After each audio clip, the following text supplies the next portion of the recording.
Thank you for tuning in today, Shapeshifters. Your presence means the world to me, and I deeply appreciate you being here. If something resonated with you, don't forget to subscribe so you never miss an episode. Leave a comment and spread the love by sharing with others.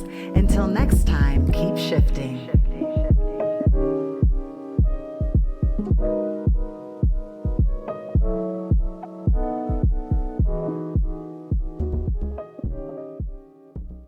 Welcome back, Shapeshifters. This episode is about elders versus olders. We know that being an elder is an honored position in community. Elders are the wisdom keepers of the community. They are the guides. They are the stewards of communal well-being. Elders are often sought after to be the mediators in community. They are often the ones that hold the wisdom of the community. They hold the history of the community. But in today's world, we know that age alone does not necessarily guarantee the title of elder. And so we're going to explore the differences between being older and being an elder, and why trauma and ego and disconnection have left so many people simply aging without evolving. And it's time to reclaim the responsibility of elderhood, not just for ourselves, but for future generations. So let's talk about the difference between age and maturity. We know that age is about how old you are,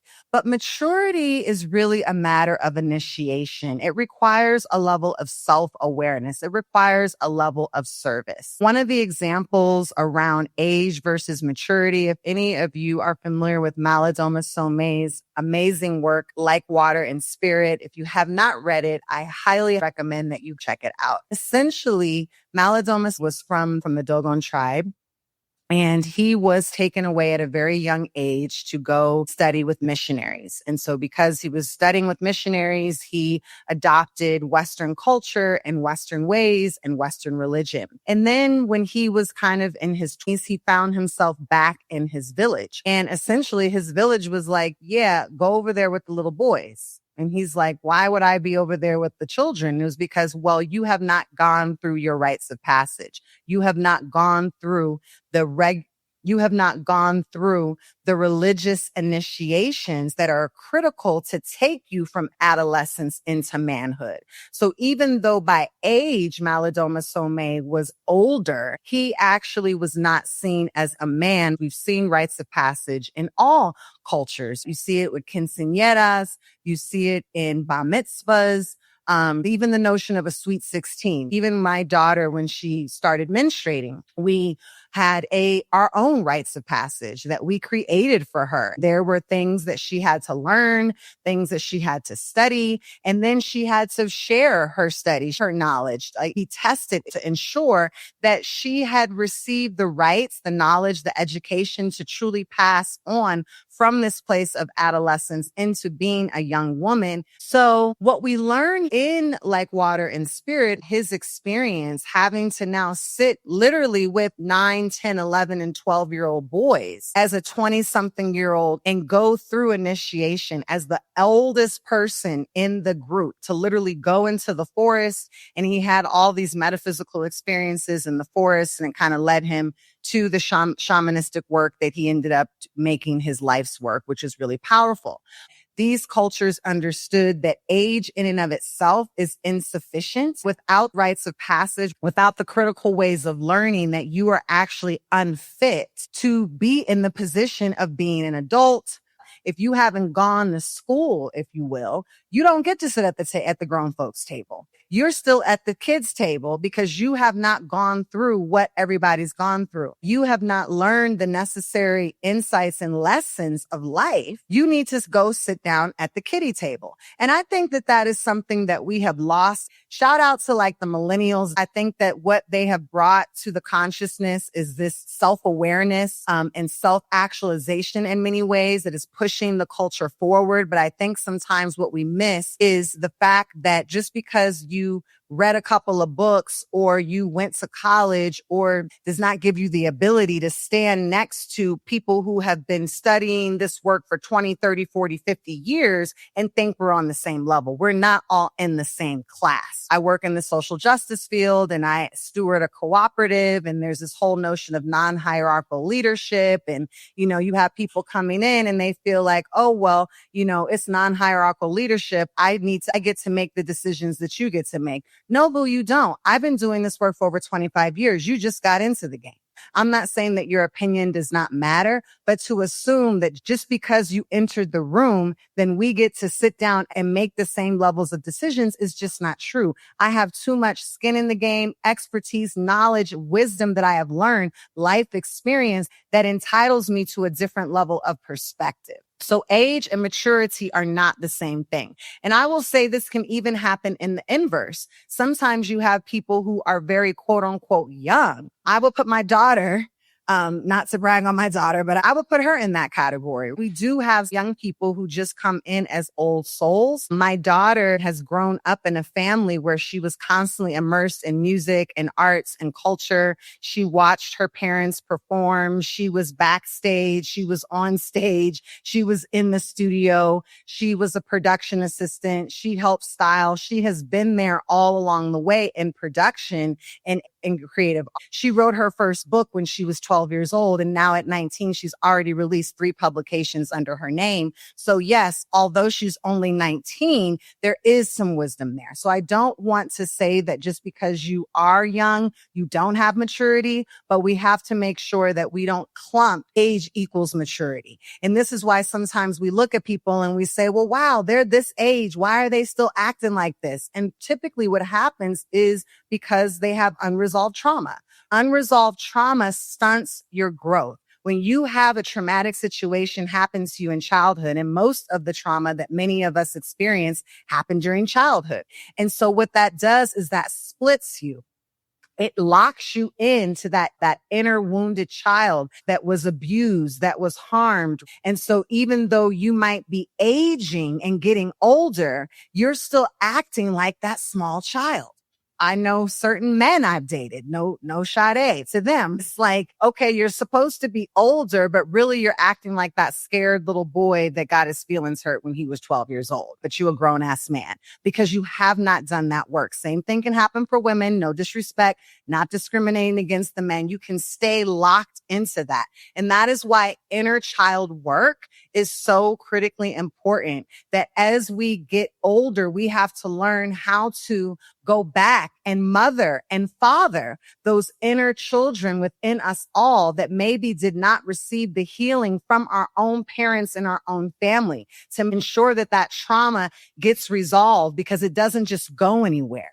It doesn't just go away because you've gotten older. If anything, it starts concretizing. If anything, it starts solidifying. If anything, it becomes more and more of your identity. And that is why many of us can look at older people in our life, and even though they're older, they're not necessarily acting like a true elder. So what are the traits of a true elder? We know that number one, elders are humble. Elders don't have to go around trying to put other people down. They're so clear in who they are. They're so clear in their lived experience. Elders don't need external validation. They're rooted in their own confidence. Elders also are able to listen. Elders have a deep level of listening. As a matter of fact, elders are going to listen much more than they talk. Elders really don't even have a lot to say, right? Elders can just sit back and watch and observe, because the reality is they've seen it all before. Even though it might be a different time, place, even though it might be a different person or circumstance, the situation, you live long enough on the planet, you start seeing patterns in life. So when challenges or new opportunities come up for an elder, they don't have to loud talk. They don't have to say a lot. They just can be in a place of listening. Also, elders hold community stewardship. Elders are in a position where, yes, they definitely know that self-preservation is the first law. So they're not about to sacrifice themselves for nobody. but they also recognize that this life is about being of service. This life is about giving. This life is not just about them. This life is for the next 7 generations. They're not caught up in competition with other people. They're not caught up in selfishness and trying to hoard things for themselves. They're looking to the future. They're making decisions in their own actual life that are going to support the next 7 generations forward. Elders have a level of spiritual clarity. Elders know that when something pops up, they can just tap into the spirit of the Most High, tap into God. Again, I think of my grandmother who, when I would wake up in the morning, I would hear her praying out loud, sweeping her home, singing to God, singing to Jesus, right? I come from a Baptist family, and the number one priority for my grandmother was God. They knew that the real work happened in the spiritual realm, happened in the metaphysical realm. Elders also can be trusted mediators in community. These are the people who you can go to offer wisdom. These are the people who can settle community disagreements. These are the people who can be objective. I know that when I was going through a very painful divorce and I was like venting to my mom about him, and my dad, I was venting. I'm like, yeah, he did this, he did that. And my parents were like, no, that's the father of our grandchild. What you and him got, what you and him don't got is fine. Y'all don't want to be together. Cool. But we're not going to stop loving him. He's always going to be part of our family. We understand that relationships come and go, but he is family. He is with us. And the same thing with my ex-husband's family. His mother is still my mother to this day. She never judged me because the relationship ended. So there's a level of wisdom and discernment. Elders aren't out here taking sides unless real harm has happened, which was not the case with my ex. There was no harm. It just was the relationship didn't work out. Elders move slow. They don't need to move fast because they understand that they're not rushing out here to get anything. They understand that what is for them and never can be taken away. Look at someone in your family or in your community that you know that's not just an older, but that is truly an elder. And watch the way they move. Watch the way they talk. Watch the way they get ready. Look at the things that they prioritize. Elders are able to just sit in silence, sit in a place of stillness, right? Grandma's just on the porch rocking and humming. She don't need a bunch of computers and technology and things to satisfy her or to keep her entertained. She understands that the entertainment is within herself. She understands that she is the own temple. So those are the traits of a true elder. And the absence of elders in our community is killing our community, because the community is intergenerational. That we all know that when you walk into a space and you have young people and you have adults and you have elders, that there's an energetic difference. When a bunch of adults get together, it's one vibe. When a bunch of young people get together, it's one vibe. But when the elders and the adults and the children are all in the same room, that it really creates this container of support. There's things that you just not going to say. There's things that you just not going to do because you just don't feel comfortable doing it. And so we live in a society now where we have pushed the elders out. Many older people don't even have a place to be. We don't see them. Many of them are invisibilized. Many of them are isolated and at home. They are not able to be mobile. Many of them don't have the opportunities to just get out into the world. We don't have activities, particularly in Western culture, where you look at Caribbean culture, you look at African culture, you look at Indian culture, you look at Asian culture, you see elders, and you look at Mexican culture. Here in Mexico, you see full generations. When it's family day, and Sunday is a big family day here, you see the children, the adults, and the elders. And that's one thing that I love about this country is elders are integrated into community. Elders are not isolated and outside. That heals the community. We need every generation to be part of the pot. Western culture has created spaces where it's just not a welcoming space for all the generations. And so what is the cost of that?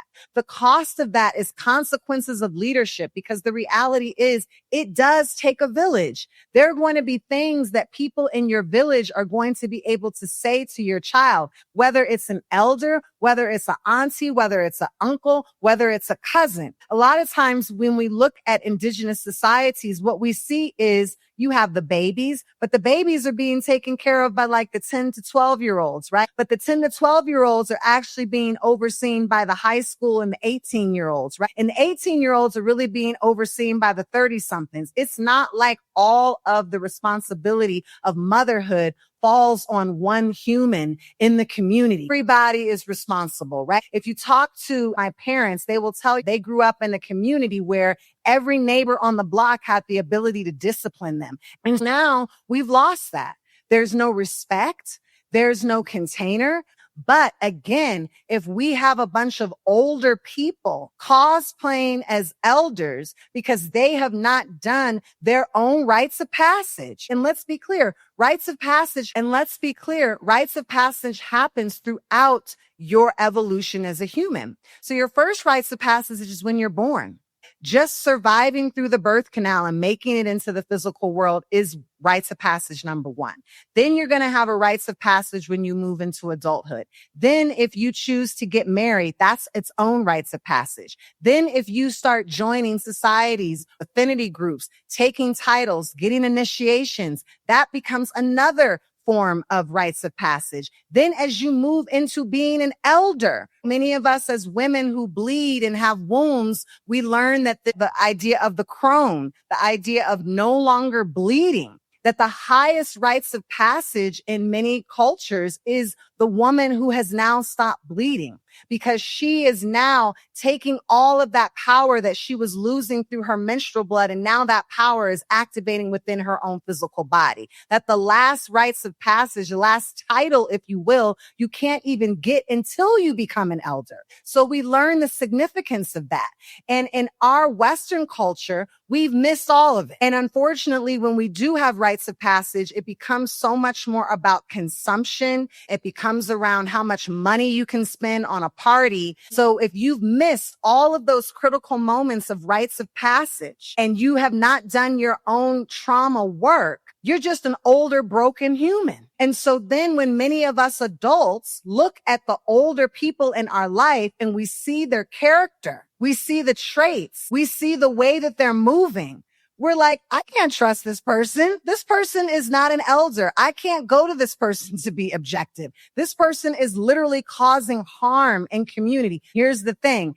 If mama hasn't dealt with the trauma at 60, she's not going to do it at 70. If she hasn't dealt with the trauma at 70, she's not going to deal with it at 80. So a lot of us are looking at our parents and we love them dearly, but we have to accept that they just don't have it. They just don't have the traits of eldership. They birthed us, and we believe in Ifa that we actually choose our parents in order to fulfill our destiny. And we cannot blame our parents' trauma for our trauma. Once you become 18, you can't still say, well, my mama did this and my daddy did that. No, boo, you're responsible for your own healing, just as our parents are responsible for theirs. So we have to then embody and individuate as adults while loving our families and while setting healthy boundaries around them. But sometimes many of us cannot go to the older people in our life, in our own family, to support us through some of those critical roles because they just haven't done the work.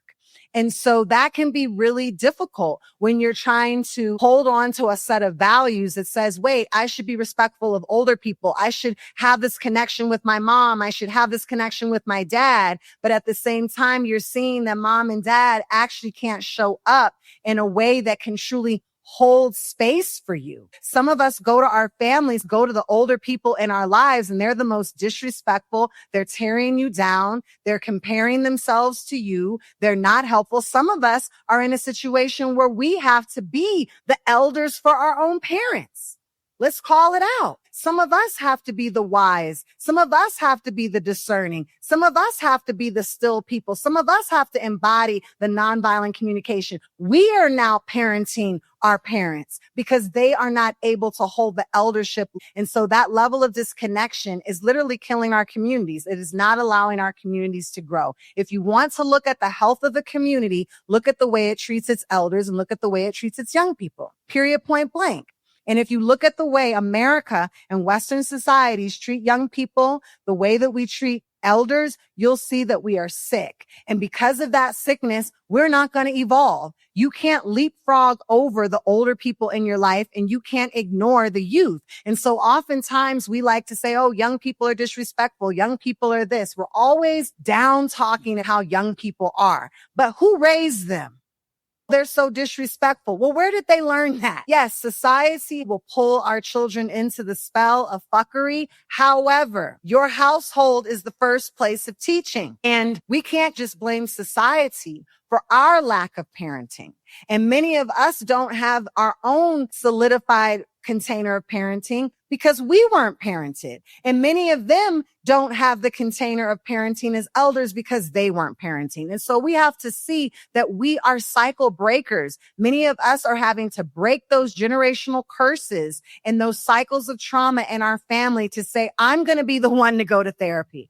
I'm going to be the one to learn how to communicate. I'm going to be the one to deal with my unresolved trauma. I'm going to be the one to go back and learn the stories of our ancestors. I'm going to be the one to find out what the names of my mother's mother and father's mother, daddy was. I'm going to put the altar up. I'm going to feed it. I'm going to nourish it. I'm going to pray to it. I'm going to reconnect to it. I'm going to heal myself so that we cannot keep passing on this generational harm. I'm going to do it for myself because I'm looking at my child. For those of us who are parents, and all of us are parents in some level, even if you have not biologically given birth, because again, it takes a village. When I look at the children in my community, I want to make sure that they're better than me. I want to make sure that the design is improved. I want to make sure that they're going to not have to go through what I had to go through. That was something that was so critical for me as a mother, giving birth to a daughter, that every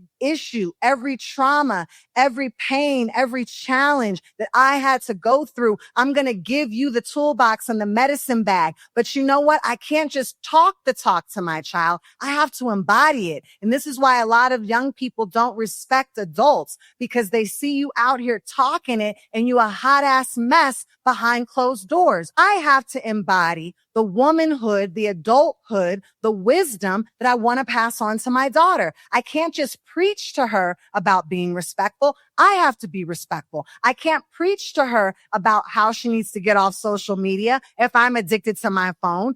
There were times where I had to sit at my altar and had to meditate, and she wanted my attention, and I had to model, no, this is mama's time. And you can sit down here next to me and you can get this meditation too, boo. But this is what mom does. There are times where I had to say, hey, mom's getting on a plane. Mom's going to have to go and fulfill her destiny, fulfill her creative endeavors, fulfill her entrepreneurial endeavors. I can't just tell my daughter I want her to be free. I can't just tell my daughter I want her to be confident. I had to live and embody that work. So it's not just about judging the older people in your life.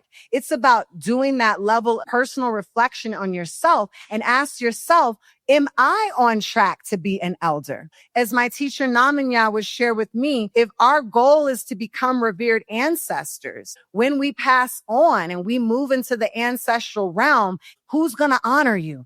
I have shrines in my home. Who's going to hold on to those shrines? Who's going to appease and pray and maintain our family lineage? I have to embody that, and I have to teach my child that, because she's going to be the one to inherit those shrines. She's going to be the one to inherit these traditions. And so many of the challenges and the voids, that the disconnection we're seeing in community right now, is because we have a lot of olders and we don't have a lot of elders. Through my own vibrational frequency, trusted elders that came into my life, who came around and said, you know what? We see your light. light and they pushed me and they affirmed me and they poured into me. It doesn't mean that my parents didn't, but there were times where my parents just didn't have it because they were focusing on and dealing with their own life stuff, or they just didn't know how because nobody poured into them. So you can still magnetize elders in your life. And I would say if you don't have trusted elders, again, not olders, but elders in your life, it's time to get you some, because there is nothing more powerful than being able to sit at the foot of an older person who is now in an elder position and tell them what's going on. Tell them about your life. Tell them about your challenges, and they can hold space for you and they can affirm you and they can say, baby, I've been through that already. Let me tell you how I got over. Let me tell you how I navigated through that.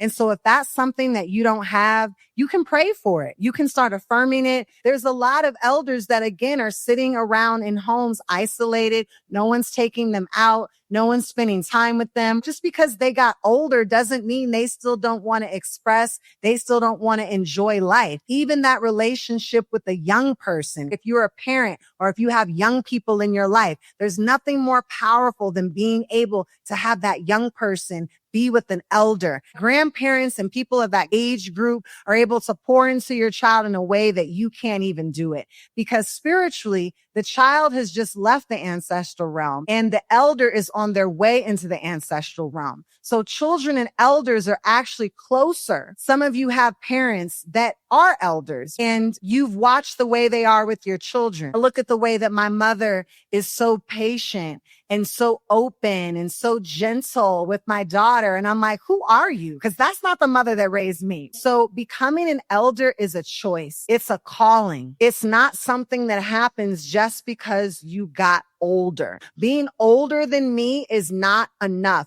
If you are not embodying Iwa, if you are not embodying good character, if your character is off. And some of us are having to do so much spiritual work right now because we got people in our families that didn't do their spiritual work. And now we got to deal with it, because that's how spirit works. The sins of the father are inherited by the sons. Whatever work that your family has not done, and guess where it shows up?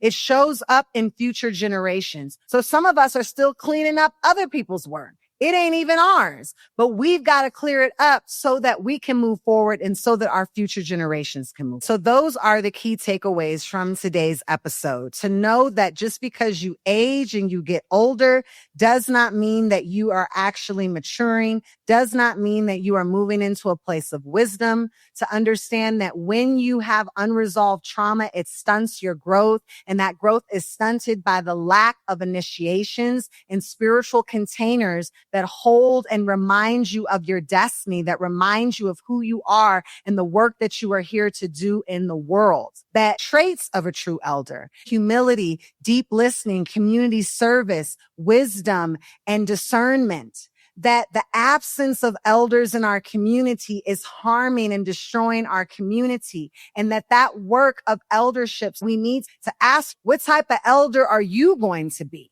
based on the trajectory of your life right now? Go find you an elder. Go call that elder in your community. Spend some time with them. Until next time, keep shifting. Bye. Much, much love and light for showing up today, Shapeshifters. You could be doing anything right now and you chose to be here, and I do not take that for granted. Looking for extra support on your journey? Explore my affordable coaching programs. Whether you prefer personalized one-on-one sessions or engaging group coaching, I'm here to help you align your vision and thrive on your own terms. Visit shapeshiftyourlife.com, that's SH8PE, shiftyourlife.com, and schedule your free shift call to discuss your coaching goals. Keep shifting.